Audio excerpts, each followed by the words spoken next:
So welcome back to the class. Let us begin another session on Weber. And in this class, we are looking at a very important analysis of Weber on modern capitalism.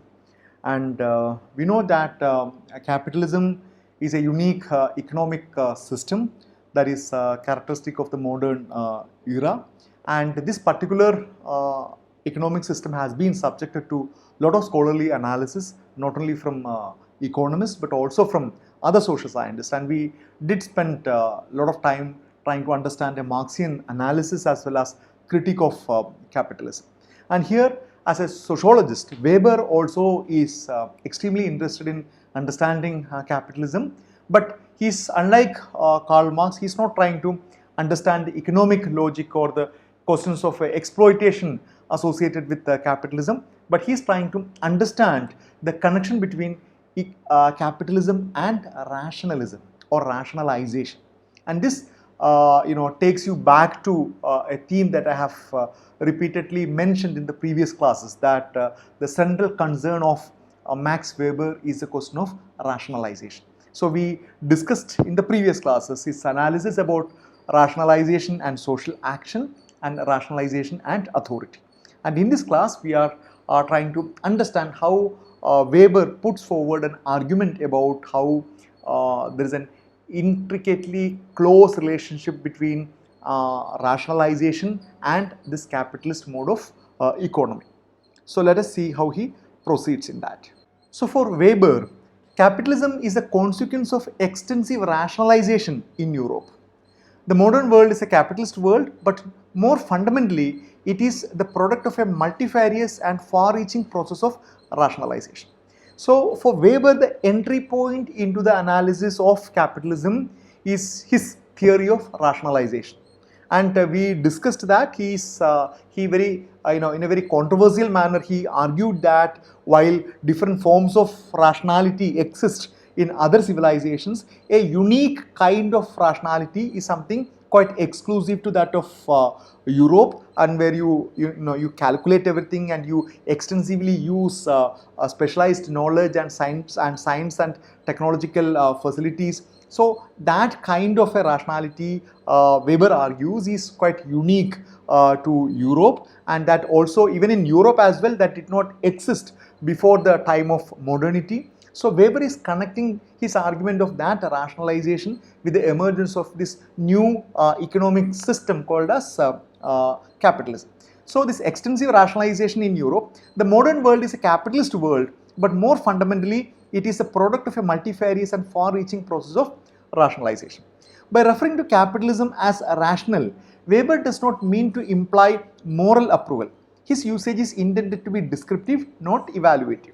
And this is, I think, by now you are rather clear about it when he talks about what is a value neutral, value free analysis of capitalism, because Weber is not taking any position, unlike Marx, who was extremely critical of capitalism. Okay? Weber is not getting into the argument of whether capitalism is good or it is bad, whether it is exploitative of workers or whether it should collapse or something else should take its place. Weber is not getting into such kind of debates. Rather, he is trying to maintain the status of a neutral observer, okay, who is capable of analyzing things objectively, trying to describe things as they appear, without allowing their own subjective values to influence their findings or their descriptions. So his usage is intended to be descriptive and not evaluative. Or in other words, he is trying to be positive rather than normative, a point that we discussed in the previous class. So modern capitalism is rational in the formal sense. And here again, I hope you remember, Weber makes this distinction between substantive rationalism and formal rationalism. This is Weber's key point. To the extent that business operations are conducted according to systematic planning based on economic calculation and monetary accounting. So this new capitalism, according to Weber, does not have anything much to offer in terms of certain lofty ideals or values. Rather, it is more preoccupied with a kind of a formal form of rationality. It is These business operations are conducted according to systematic planning based on economic calculation and monetary accounting. So extremely rational instrumental mechanisms are brought in to conduct the business in the era of capitalism. Okay, so where it is devoid of all other calculations. If you remember his typology of actions, where emotions are kept away, traditions are kept away, ideals, certain values systems are kept away. So here Weber argues that in modern capitalism is executed, or it is carried out in an extremely extremely rational manner, based on economic calculation and monetary accounting. So Weber argues that the capitalist enterprises as profit-seeking organizations are formally rational insofar as their managing decisions are consistently guided by the impersonal and quantitative assessment of cost and revenues. So here it's a very, the people who engage in that, they are not swayed or they are not influenced by any other considerations, okay? No personal commitments or no value orientations, no emotional issues are allowed to mar their or allowed to influence their economic calculations. Economic calculations are carried out purely on the basis of cost and revenues. Okay, so it's a very cold, calculative, instrumental way of getting things done. Okay, in a very precise, in a clinical manner, you carry on with your economic activities only with the purpose of increasing your profit and then making more money. So they are formally rational as their managing decisions are consistently guided by impersonal and quantitative assessments of cost and revenues. While capitalism is neither new nor Western, according to Weber, what he calls rational capitalism is both uniquely modern and uniquely Western. So he makes the argument that the capitalism as a form of economic activity is not something quite new, or it's not something quite unique to Western idea. You have different types of capitalism exist in different part of the world, but this rational capitalism, as he explains, is uniquely modern and it is uniquely Western. Again, he's connecting, he's highlighting this unique character of Europe, the way he talked about the rationality. He understands these rationalization as a unique epoch, as a unique example of that of the Europe. So earlier forms of capitalism, Weber observes, have an irrational and speculative character, with profits derived less from ongoing market operations than from opportunistic investments and the forcible acquisition of booty.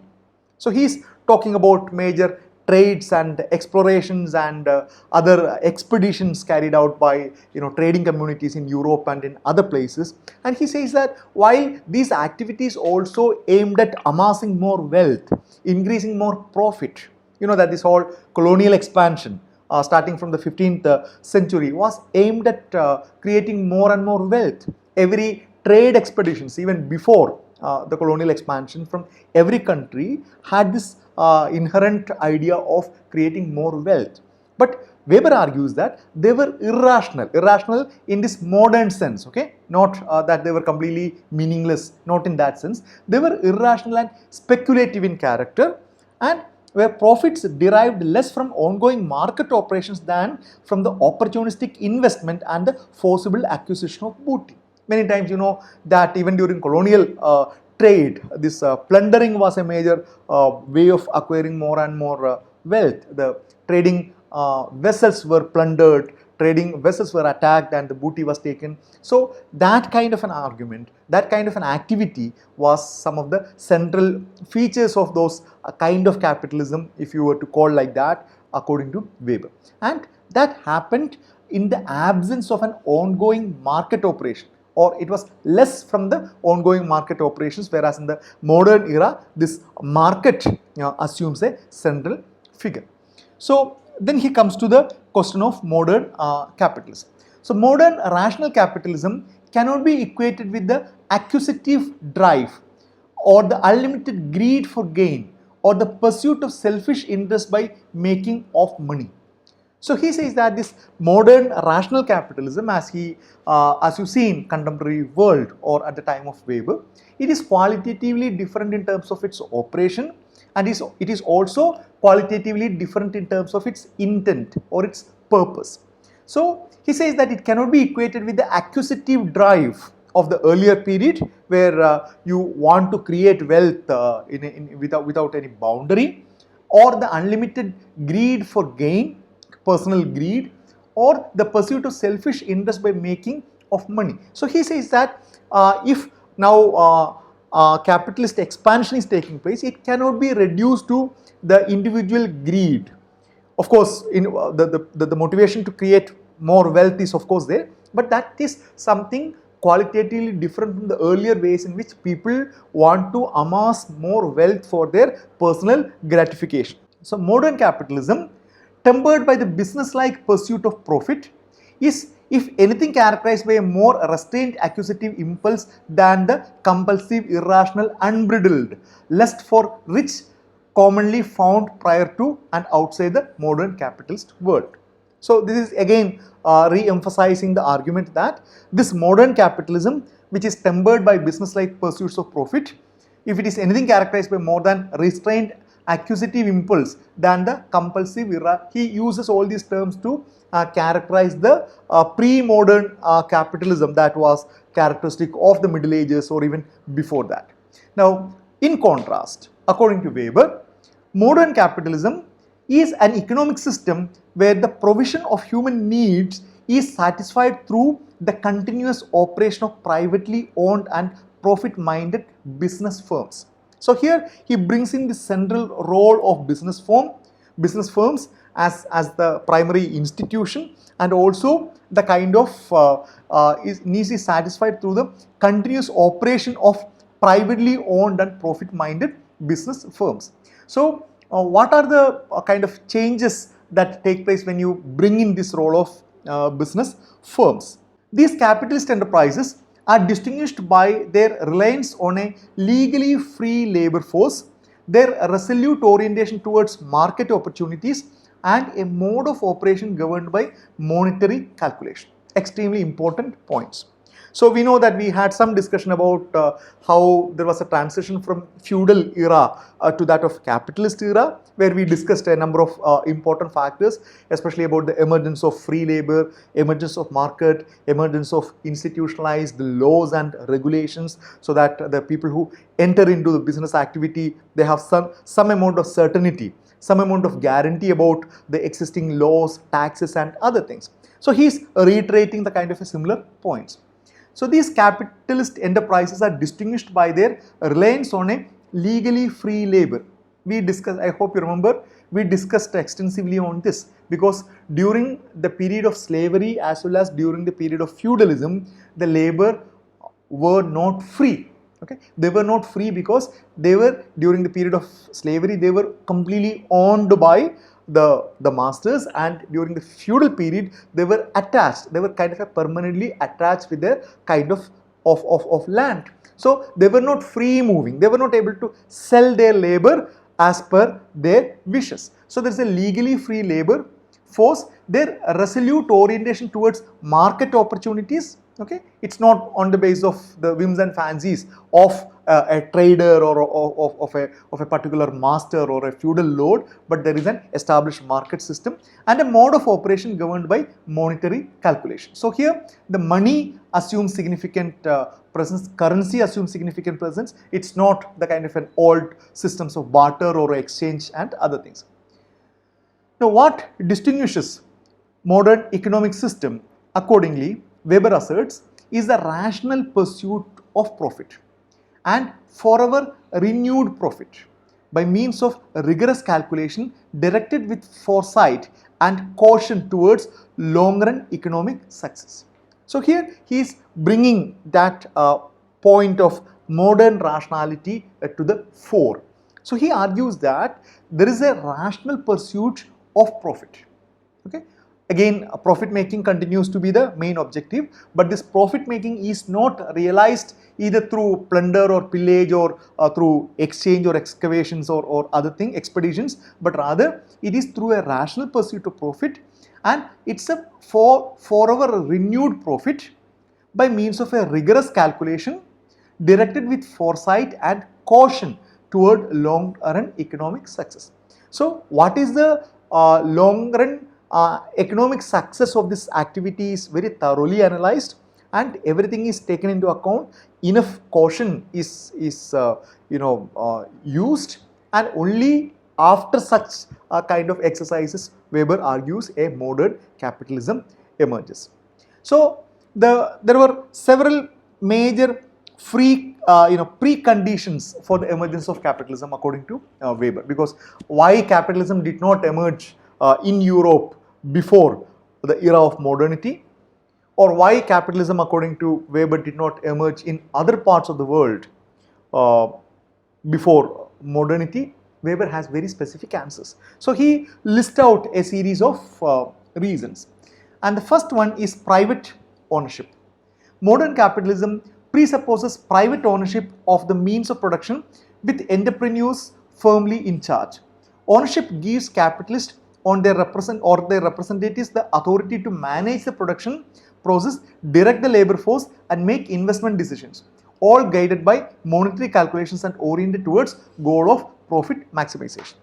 So this Weber is very certain that private ownership, that individuals are allowed to own property, and this property could be land, or this property could be factory or other means of production. This played a fundamental role in motivating groups of people to increase and amass more and more wealth. And he's certain that this would not have happened if a system similar to communism or socialism existed, where there is no private ownership, and if it were completely owned by the community or a collective kind of ownership. So ownership gives capitalists or their representatives the authority to manage the production process. We know how a class of managers emerged of late, who were specialized only in micromanaging as well as providing a larger managerial directions to the process of production, and direct the labor force and make investment decisions, very prudent investment decisions, all guided by monetary calculations and oriented towards goal of profit maximization. Second one is free labor, which we already discussed. The rationality of modern capitalism also presupposes a labor force that is legally free but compelled by the whip of hunger to offer its services on the labor market. I want you to recollect Karl Marx here. Okay, his arguments about this reserve army of labor, and how and why that the capitalists are able to exploit the workers, and how that there are recessions and then there are upward growth and recessions, and how there are cycles of business. I want you to remember that. So there is a legally free labor force who are in theory can sell their labor to the highest bidder, but you know that in as Marx very elaborately argued, in most of the scenario throughout the historical episodes, what you see is that there is a glut, there is an already existing reserve army of laborers who are forced to sell their labor even when the payment or the salary is very inadequate. Or there are, according to Marxian argument, the capitalist or the bourgeoisies, they will find ways to reduce the wages compared to what they really deserve. Compelled by the whip of hunger, this is a very important term, by the whip of hunger, to offer its services on the labor market. Free labor, where workers can be hired, deployed and fired at will, is an important precondition for the capitalist rationality for two reasons. First, where workers sell their labor on the market for a wage, employers can reliably estimate the cost of production in advance. Second, free labor along with private control over the means of production facilitates workplace discipline. Very important things, because you can appoint workers, you can train them, you can fire them at will, and you know how much is the average salary, how much is the total salary. You can project if you want to expand, you can project if you want to contract your business. So this provided quite a lot of flexibility to the capitalists according to Weber. Then the third one according to Weber is the free market. The efficient operation of the capitalist business enterprise and the reliable determination of expected profits are possible only with the elimination of all market restrictions and other irrational limitations of trading. This requires that market transactions be purely impersonal, free from the influence of any sentimental, religious or ethical infringements. Again, a very controversial theme. This whole Adam Smith's argument about free market, the invisible hand. Now, whether is there an invisible hand available, or is the free market is free in that sense, or is that free market is something good for the humanity? All these are entirely different set of debates. But what Weber is arguing that in the absence of a free market, a market which runs only on the basis of its own rationalities, a market that is unhindered by excessive political, religious or personal influences, is something so paramount for the emergence of modern rational capitalism. Then the fourth one is capital accounting. A rational capitalist enterprise, Weber states, is one that determines the merit of investment opportunities by means of modern bookkeeping methods. The modern accounting, Weber argues, where you have standardized procedures for entering into the income, the expenditure, the other components. So this modern bookkeeping or accounting provides a kind of an institutionalized mechanism to track, to keep track of your way of conducting business. And then finally, technology, finally. And yet another point is technology and mechanization, which is another very important point. Modern capitalism presupposes rational technology and the mechanization of production and distribution. Technology enhances efficiency, but more importantly for Weber, because it permits accurate estimation of output, it facilitates rational accounting and precise calculation. Here again, Weber brings this role of technology, and not only for increasing efficiency, but also it adds to, or it contributes to your predictability. Technology can very clearly give you an idea about what is the kind of output. What is the output, how much raw materials is required, how much time is required, what would be the output of a given particular period in time. So this factor, Weber argues, is something extremely important. Another point Weber argues is this calculable legal and administrative system. Modern capitalism presupposes calculable laws and dependable legal and political environment. Extremely important. You can't think of capitalism to survive, or any economic activity to survive in a place where there is no law and order. The economy will simply crumble in such kind of places. So, or in order for a free market to thrive, Weber argues that you need to have a calculable legal and administrative system. Of course, there could be changes, new laws and new taxes can be imposed, but then they are all within the kind of an expected limits. These are not decided on the basis of the whims and fancies of a particular ruler who can act at will. Okay, the systems are more well entrenched. There are laws, both national as well as international laws. There are various conventions and various protocols, various treaties that are established, and then they are respected. So that gives certain sense of certainty and security to the people who are involved in this whole process. Then the next one is commercialization. Modern capitalism presupposes the commercialization of economic life. By commercialization, Weber means the appearance of paper representing shares in enterprise and rights to income. Typified by the emergence of the stock company, this development, he argues, has taken place only in the modern Western world. Yeah, an extreme form of commercialization where you can own the shares of a company. Okay, you can own the shares of a company, and this public issue of shares as that happens through the modern stock exchange. He says these are some of the extremely important enabling conditions. And then the separation of household and business, another very, very interesting point, which we have to be very critical in accepting in toto, because even now there are huge business conglomerates both within the country as well as outside, which is yet to make this kind of a distinction. Finally, modern capitalism also presupposes as a requisite for rational bookkeeping the separation of business from the household.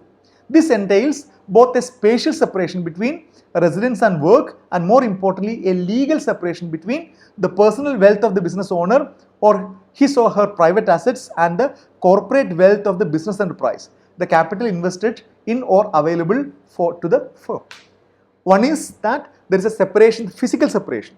The earlier or even now, you know that in many houses, production takes place within houses, very small domestic level of houses. But when you look into the modern capitalist system, the place of work is completely different from the place of living. They are completely physically separate. And more than that, even though the private families could be owning a company or a corporate firm, or they might be the owners in the traditional sense, there is a separation of the personal wealth as well as the wealth of the company. And again, you know, this is a very complicated or not a very black and white scenario. We come across quite a lot of stories where this line is broken and people, you know, there's hardly any distinction exists between the corporate money and the personal money. And quite a lot of, if you look into some of the recent controversies involving some of the billionaires who had to flee the country, who had committed a lot of frauds and other crimes, you will this particular you know, point becomes very clear. So appearing only in the modern Western world, this constellation of conditions, Weber argues, enabled capitalist business enterprise to achieve a maximum of formal rationality. This quality, this rational organization and calculability is precisely what makes capitalism such a formidable economic system. So this is his argument. All these 6 or 7 points, all these points that we discussed so far came into existence with its full force only in the modern period, and that too only in Europe. That's what Weber argues. Again, been criticized heavily for its very strong Eurocentric position. But he is very categorical in arguing that this entail or this enabled a maximum of formal rationality. Okay, nothing to do with substantive rationality, nothing to do with values or lofty ideals or ideals or nothing of that sort. It's all about how do you do certain things, how instrumentally you do certain things, what are the procedural mechanisms. The emphasis is completely on the procedure, not on the inner meaning, not on the ideal, not on any of the principles. So this is precisely what makes capitalism such a formidable economic system. Other factors are also necessary, most importantly a rational spirit, the rationalization of the conduct of life in general, and a rationalistic economic ethic. This is very interesting. You know, so far all the points that we discussed, including free market, legal system, free labor, separation of household between from the other thing, and all the points that we discussed were all about the kind of structural conditions. They were all about the social factors, economic systems, economic arrangements. And here Weber is bringing in a very, very important point. He says that there has to be some kind of an attitudinal change, certain kind of a qualitative change in the way people think. There has to be a rational spirit, the rationalization of the conduct of life in general, and a rationalistic economic ethic. He's talking about how ethics, or how a certain kind of a spirit, or how a certain kind of an attitude is something so important for the emergence of capitalism.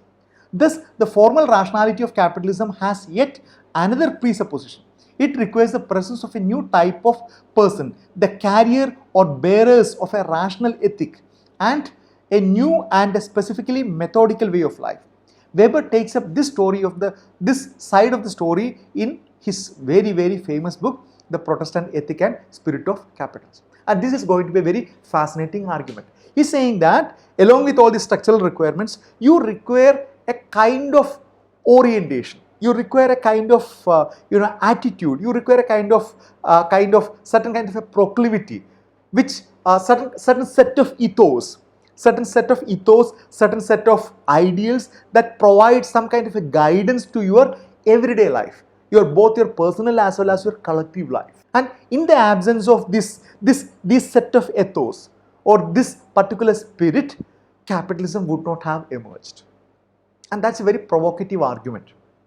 It is provocative because it is in direct conflict with a Marxian argument about economic change. Marx absolutely gave no importance to any of such kind of attitudinal changes or changes in values. He argued that all these things happen as a result of economic changes. Here, Weber is bringing in this importance of the spirit or a set of ideas or set of ethos or set of ethics as something so important for the emergence of capitalism. And this argument he brings forth in its complete majesty or complete beauty in his extremely popular work, his magnum opus, The Protestant Ethic and the Spirit of Capitalism. And this book will be the subject matter of our next class, an extremely important work by Weber. Okay, so let us just have a short recap, very brief recap. He is talking about the emergence of modern capitalism. He doesn't say that capitalism as an economic system was something quite unique to Europe or it emerged only during the modern times, but he says that it existed earlier, but he would very vehemently argue that the modern capitalism, okay, the modern capitalism, the rational capitalism is something quite unique to Western Europe, because that required a set of other structural conditions for its emergence, including all the points that we discussed, including private property, free labor, then existing legal systems, and a host of other science and technology, and a host of other points that we discussed. So Weber, towards the end of this discussion, is saying that it is not only that the structural factors are important, but also there has to be a change in the spirit, change in the ethic, change in the moral aspects that govern not only the individual but also the collective. And that is what we are going to discuss in the coming class in his work on this Protestant Ethic and Spirit of Capitalism. So let us stop here and see you for the next class. Thank you.